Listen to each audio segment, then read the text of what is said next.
जब चला 3 आतंकवादी है वो मारे गए, कहा यह भी जा रहा है कि पहलगाम घटने की है। देखिए, निश्चित तौर पर ऑपरेशन महादेव आतंकवादियों के पूरे खात्मा का एक नया और कदम बढ़ा। दुखद दुर्भाग्यपूर्ण है कि विपक्ष में बैठे लोग जो सोने के चम्मच लेकर जन्म लिए हैं और जिनको विपक्ष की संवैधानिक पद की भूमिका निभाने में देश के हित में दिक्कत हो रही है, वह आतंकवाद पर उसके प्रत्यक्ष या अप्रत्यक्ष समर्थन में खड़े हैं। अपने वीर सैनिकों के शौर्य पर प्रश्न उठाना, भारत के पराक्रम पर प्रश्न उठाना, पाकिस्तान के घर में घुस करके मारने वाला हमारा सैनिक जो पराक्रम किया है उसका तो अभिनंदन स्वागत करनी चाहिए संसद के अंदर। लेकिन जिस तरह के प्रश्न उठाकर ये विपक्ष के लोग गैर जिम्मेदाराना बयान और कार्रवाई कर रहे हैं, यह दुखद दुर्भाग्यपूर्ण है। ऐसे लोगों को माफी मांगना चाहिए। क्या ऑपरेशन सिंदूर पर प्रश्न उठाएंगे, आप इस तरह के सर्जिकल स्ट्राइक पर प्रश्न उठाएंगे?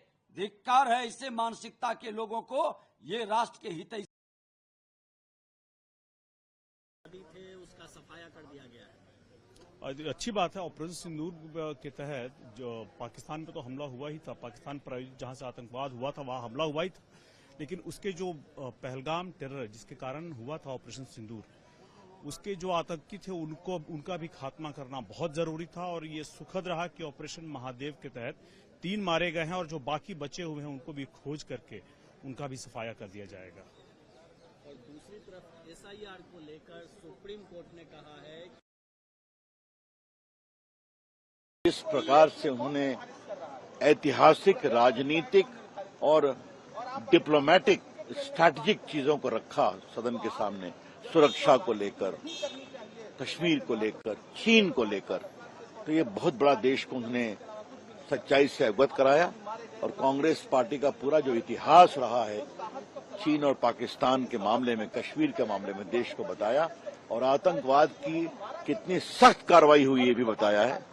तो बहुत ही प्रभावी, अभिनंदन उनका। गृहमंत्री ने ये भी कहा कि जो लोग बार बार पाकिस्तान की बात करते हैं, कई लोग कितनी बार पाकिस्तान गए उसका जिक्र नहीं करते हैं। बिल्कुल, उन्होंने बताया है। बिल्कुल, एक बात आप समझें, भारतीय जनता पार्टी और नरेंद्र मोदी जीरो टॉलरेंस जब कहते हैं आतंकवाद पर तो दे मीन इट करके दिखाते हैं। धन्यवाद। ऑपरेशन महादेव चला करके 3 टेररिस्ट जो कि पहलगाम अटैक में भी इन्वॉल्व थे उनको मार गिराया गया है, क्या कहना है सर? बड़े खुशी की बात है पूरे देश के लिए। और जो हमारा ऑपरेशन सिंदूर था वो जारी है, उसकी सफलता कल भी हमको देखने को मिली, पूरे देश को देखने को मिली। और इसमें जो पहलगाम अटैक का जो मास्टरमाइंड है वो भी मारा गया। ऑपरेशन हमारा जारी है कहा गया और ऐसे ऐसे टेररिस्ट को हम मारते रहेंगे। हमने पहले ही कहा है कि अब जीरो टॉलरेंस वाली बात है, टेररिस्ट को घेर घेर के उनको ढूंढ के मारेंगे।